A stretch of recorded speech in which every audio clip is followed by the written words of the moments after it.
Dear friends, welcome back to the second day of interdisciplinary conversations. From many of you, I have heard that yesterday was a wonderful day, a very enriching day. I'm sure today too will prove to be one such interesting day. Before we move to the panel one, Mapping of Christianity, we have something very inspiring, a recap of the previous day.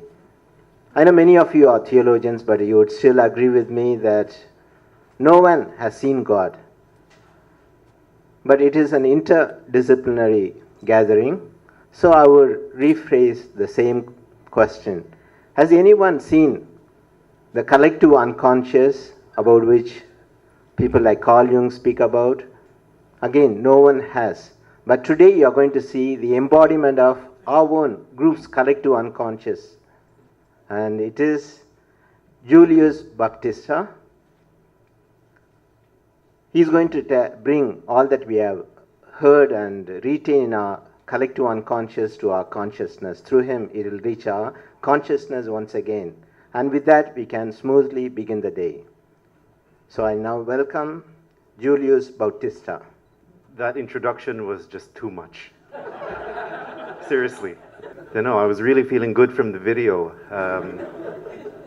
Then when you called me the embodiment of our collective unconsciousness, I don't know how to feel about that one. But never mind. Well, good morning, everyone. It's nice to see you all again. I'll try to live up to that very wonderful and gracious introduction. Thank you very much. I have been asked by our illustrious leader, Professor Wilfred, to give you a recap of what we discussed yesterday. Now, on the one hand, it seems a bit, I wouldn't want to preempt with a conclusion of our entire gathering, because we do have one full day to discuss and to maybe tie together some loose ends that we have sort of brought up yesterday. But what I can do, however, is probably try to give a sense of the momentum that we already have generated over the past few sessions, and maybe we can then use that momentum to derive more insight into the topics that remain to be discussed. Now, our gathering here in Chennai is unconventional, in the sense that the output of our gathering is already behind us. We've normally gatherings like this, build momentum towards the generation of a published volume, but we've already done that in this volume, and therefore the nature of our discussions tends to be a little bit different in terms of its complexion. But nevertheless, I think that that particular format gives us a very unique opportunity to think beyond the parameters of a labor that we've already expanded. And so therefore, I think that resulted in some very unique discussions and very unique insights. Let me begin by saying that we discussed 3 issues yesterday. And I have to say, too, that Professor Felix has made my job a lot easier already by distributing late in the proceedings yesterday a summary of all the presentations yesterday. So maybe I'll begin at the outset by asking you to refer to that piece of paper. That saves me from having to sort of speak about the individual papers. And by the way, we were also given a very interesting review of the volume that's remarkable in a sense that it's very quick.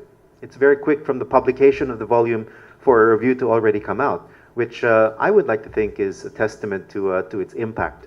So those 2 documents were given to you towards the end of the day. So I encourage you to have a look at that.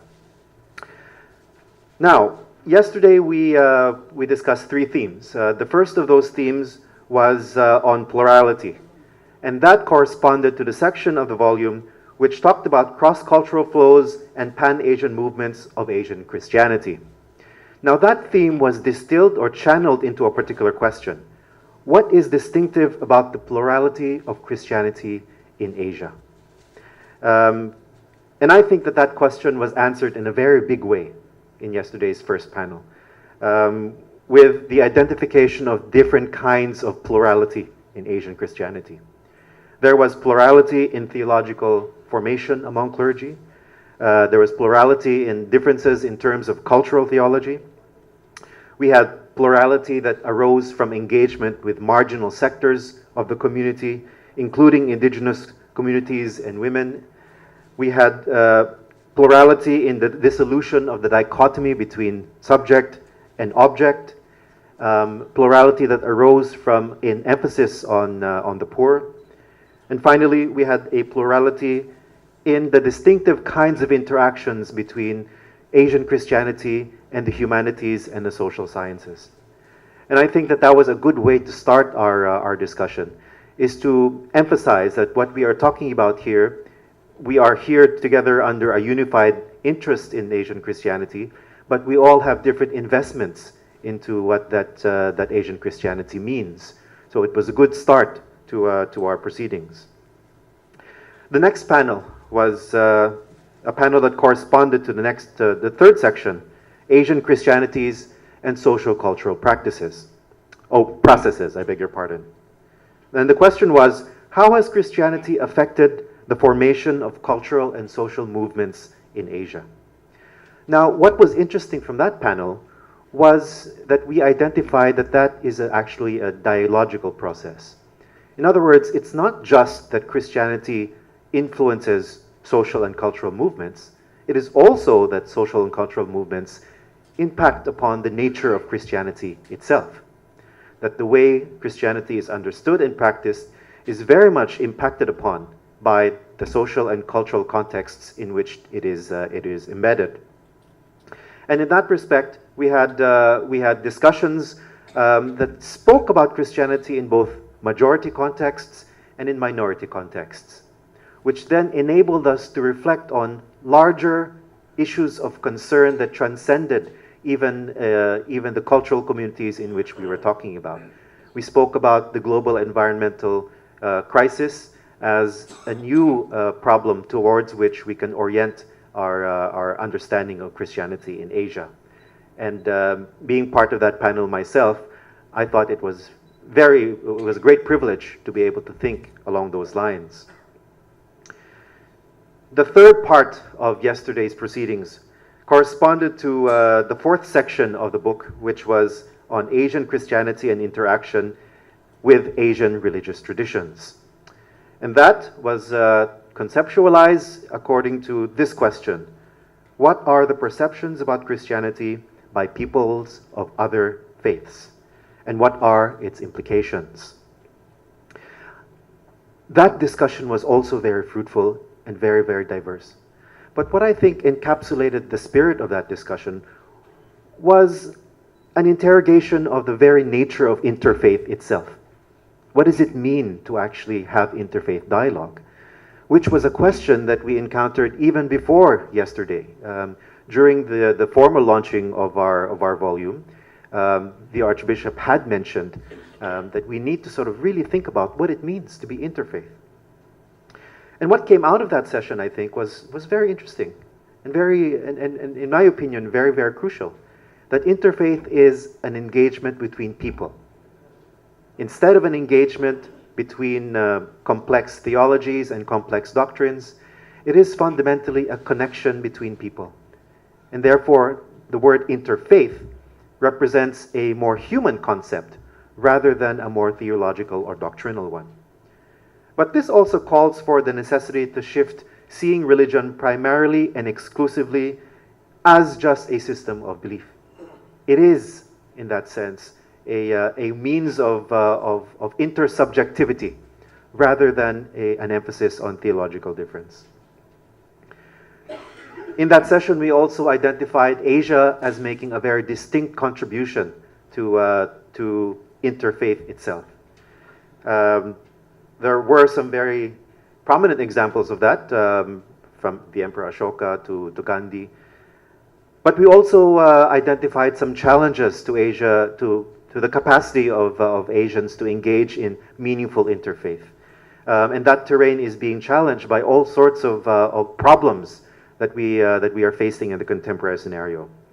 And we ended that session on a somewhat poignant note. Where do we go from there? How can meaningful interfaith be facilitated and continued? And I think that session created a space for us to generate even more momentum towards this day's proceedings. Now, of course, we also had an opportunity to engage with each other in a closer way, aside from the plenary sessions and the panels themselves. Yesterday, we had a chance to discuss 4 themes in small group contexts. The themes were public life, education and research, dialogue and mutual understanding, and pastoral work and spirituality. And my observation was that those small group discussions really propelled us in varied and, in some respects, unpredictable directions. Certainly from the panel that I was part of, the educational and research panel, there was an appreciation of the fact that we all had different ideas about what education and research meant, and therefore we all had different perceptions of what outcomes could arise from that. So I thought that yesterday's small group discussions was a very crucial complement to the larger plenary sessions. So that, in a nutshell, is the complexion of our engagement yesterday. But in my sense, one thing that hovered throughout the discussions, both plenary and small group discussions, was something that arose again from the very beginning of our meeting, during our launch in the University of Madras, and that is to really interrogate the Asianness of Christianity itself. The very Asianness of Christianity. We appreciate that is more than just a demographic concept. We are talking about something more profound. But we're also talking about something that is somewhat elusive, because on the one hand, the Asianness of Christianity is very obvious in the ways in which we engage with Asian Christians, the way in which we engage with Asian theologies. But on the other hand, it's a very intriguing sort of point to make that Christianity was Asian to begin with, and it seems that there is a kind of a conceptual gap in identifying the Asianness of Christianity as something that's not intuitive, something that's the basis for otherness. That remains unresolved, I feel, or at least there are still some things to discuss along those lines. But yesterday we had some good pointers in where to go from there. Paul Joshua, in particular, asked some very interesting questions, and that is that we seem to focus on Christianity as something that is very strongly premised on traditions in the West, or traditions from Rome. But why not ask about Asian Christianity in the context of inter-Asian flows, the ways in which Asians themselves become agents of articulating an Asian Christianity that is not premised on the West and its traditional bastions. So with that, I would like to I'd like to say that I'm very excited about the next few sessions, and we have 2 sessions to go. The first one is mapping Asian Christianity, which talks about how Christianity has been appropriated by peoples of different regions, and we will end with a sort of like an imagination of what we can find in the future. The fifth panel will be on trajectories of Asian Christianity and what are the future directions towards which we can look forward to. So with that, let me. I suppose I speak on the behalf of many of you to say that we are very much looking forward to continuing the momentum that we've generated yesterday. So with that, let's do it. Thank you.